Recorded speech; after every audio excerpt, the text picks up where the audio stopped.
not much to see here, but there's a button right here that makes it. It would need some fine tuning. As you can see, it doesn't line up quite with the.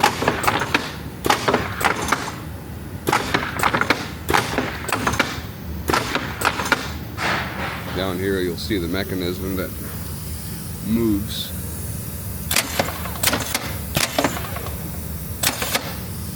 It fires over here.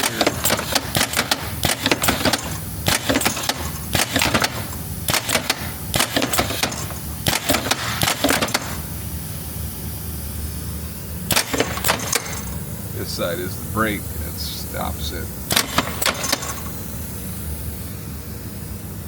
So, doesn't always end up exactly right because of the mechanism that can be adjusted.